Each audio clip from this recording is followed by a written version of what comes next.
잠깐만요. PPT 시작하겠습니다. 저 PPT 올렸어요. 검사 탄핵과 관련돼서 우리가 계속 그 법사위에서 우리 국민의힘에서는 탄핵 내용의 부당성에 대한 지적을 하는 와중에 우리 정청래 법사위원장께서 10월 11일 헌법재판소 국정감사 당시에 한나라당은 탄핵 원조 정당으로 노무현 대통령을 탄핵 사유가 되지 않는 걸로 탄핵시켰다 그러면서 이제 한나라당에 대한 비판적 말씀이 있어서 제가 팩트 체크를 해봤습니다. PPT 올리라니까. 예. 노무현 대통령이 2004년 2월 24일 날 대통령 기자회견을 하시면서 총선에서 열린우리당을 압도적으로 지지해 줄 것을 기대한다. 이렇게 아주 정치적 중립 의무 위반 발언을 하셨습니다. 그러면서 그 당시에 사실 분열되어 있던 새청년 민주당이 사과를 강하게 요구하면서 먼저 탄핵 발의, 탄핵 추진을 제안을 했고 거기에 한나라당과 자민련이 공조해서 탄핵 소추안을 발의한 사안입니다. 자, 국회에서 무리하게 탄핵 소추를 한 결과 야당이던 한나라당과 새천년 민주당은 2004년 4월 15일 실시한 제17대 총선에서 대패를 하셨고 그 당시에 탄핵의 바람으로 17대에 들어오신 분들이 여러 분 계십니다. 그래서 이 사실관계는 저도 그때 들어왔습니다. 네, 그리고 또 자백을 하시네. 자, 넘겨주세요. 자, 넘겨보세요. 자, 우리 이창성 검사장. 네. 도이치모터스 주가 조작 사건 간단해요. 이거 어려운 사건이 아닙니다. 시세 조종 사범과 권오수 회장이 한 축을 형성하고 있죠. 그리고 권오수 회장이 그 계좌와 자금을 활용했던 김건희 여사, 최은순 씨, 그 다음에 그 최초에 관련된 초기 투자했던 그 자금주들, 이 사람들이 있죠. 그럼 이 도이치모터스가 주가 조작을 하는 과정에서 결국은 이 초기 투자자들이 그들과 의사 연락이 있느냐 없느냐를 확인하게 되면 이분의 공범 또는 방조범 여부를 확인할 수 있는 거예요. 그죠? 그렇습니다. 이게 이 사안의 기본 본질입니다. 그러면 송건희는 왜 공범으로 기소됐냐?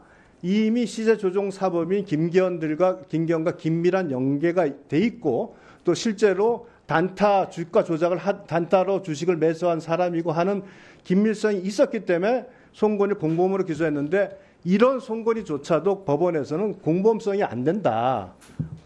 즉 통정매매, 가장매매, 허수 주문하는 과정에는 관여하지 않았기 때문에 공범은 아니다. 그래서 방조범으로 인정한 거 아니겠어요? 그렇습니다. 자, 그럼 넘겨보세요. 그래서 지금 어제 중앙지검에서 손모 씨와 김건희 여사의 관계에서 이 관계를 이렇게 표를 설명한 거 아니겠어요? 진술 내용은 이미 주포 김기현이 손모 씨는 주가 관리 사실을 알고 있던 사람이라는 진술이 있었는데 반면에 김건희 여사에게 시세 조종 사실을 알린 적이 없고 시세 조종 사실을 몰랐을 것이라 진술했고 그 관계도 보면 이미 손모 씨는 김기현과 직접 관계가 있고 김기현의 다른 주식 주가 조작에도 관여한 전력이 있는 거예요. 그러나 김 여사는 권오수의 지인일 뿐 주포와 블랙펄 관계자 등 주가 조작한 사람과는 직접 연락한 전화 내역, 메시지 내역이 전혀 없는 거죠. 그다음에 물증도 마찬가지로 시세 조정을 알 수 있는 객관적 문자 메시지가 손 씨에게 있는데 김건희 여사에게는 이 주식을 조작한 주포들과 직접 연락한 문자 메시지가 확인이 안 된 거예요.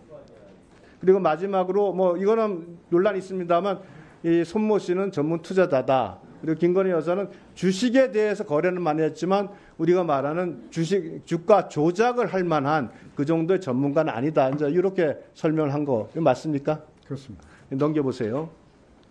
그래서 역시 가장 중요한 게 중앙지검에서 물증으로서 필요한 부분이 문자 메시지, 전화 통화 녹취 내용 그런 거 아니겠습니까? 그래서 확보한 게 김기현 같은 경우에 이 수사가 되면서 초기에 문제된 게 얘기한 거 보면 2020년 2월에는 김건희 여사라 썼으면 걔는 아는 게 없지. 자기 사업만 아는 거고.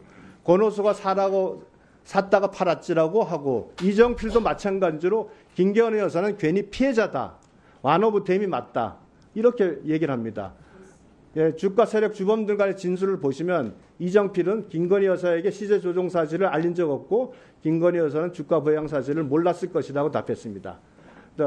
뭐 여러 가지 같은 내용의 이정호의 진술도 있고 민태균의 진술도 있고 결국 이런 객관적 증거에서 주가 조작과 김건희 여사 간에 직접 연결되는 부분이 전혀 없고 오로지 권오수와 김건희 여사 간의 내용만 있었기 때문에 기소할 수 없었던 거다. 이렇게 이해하면 맞습니까?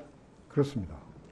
자, 주가 조작 사건에서 제일 중요한 것은 결국 전화 녹음 내용, 물증 또 거래 과정에서 거래 당시에 서로 간의 의사연락 유무 이게 가장 중요한 부분인데 그런 부분이 전혀 없었다는 거죠.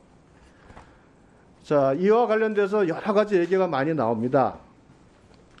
이 당시에 2021년 6월에 관련자가 반부패 수사 2배 조사를 받을 당시 도이치모터스 사건과 관련 없는 자기 가족이 운영하는 사업체 매출 신고를 문제 삼아가지고 별건 수사로 항의받았다는 그런 얘기도 들리던데 이런 조사한 바가 있습니까? 저는 그 얘기까지는 못 들었어요. 수사관을 그래서 다른 검사실로 이동을 시켰다고 얘기를 하던데. 한번 확인해 보겠습니다. 예. 자, 여기 계좌 추적을 총 6번 진행을 했죠. 그렇습니다. 계좌 추적을 총 6번 진행하는 걸로 확인이 되는데 그중에 김 여사와 장모 최모 씨에 대해서는 2번에 걸쳐 집중적으로 실시했다고 밝혔습니다. 이거 맞죠? 그렇습니다. 네. 근데 계주 중에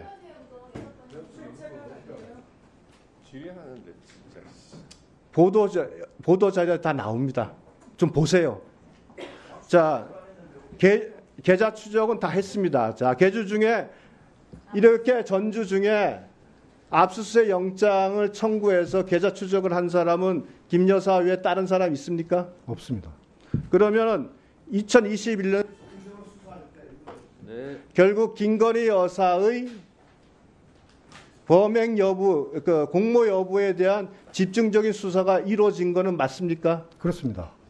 그렇게 해놓고 기소를 못하고 권오수 등 관련자 기소할 때 결국 김건희 여사는 기소하지 못하고 결국은 또 결정도 못하고 저희 사건을 그대로 놔둔 거 아니겠어요?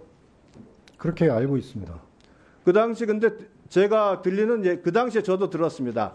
당시에 검찰 수뇌부가 무조건 기소하라는 요구가 거셌다.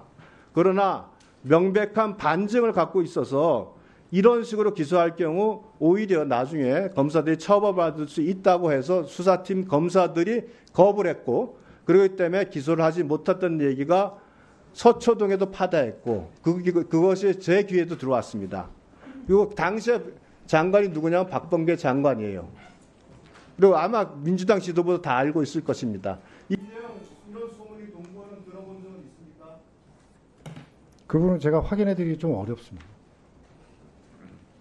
윤석열 총장이 청문회 때 우리 도이치모터스 사건 그리고 최영순 여사 사건 자유한국당이 강하게 이의 제기할 때 그 당시에 참여한 민주당 의원들 모두 아무 문제 없다고 하셨죠. 제가 참여했습니다. 하셨죠. 아무 문제 없다고. 총장 후보자가 아무 문제 없다고 자, 했어요. 의원 상호 간에 토론하지 마시고요. 질의 마쳤죠. 수고하셨습니다.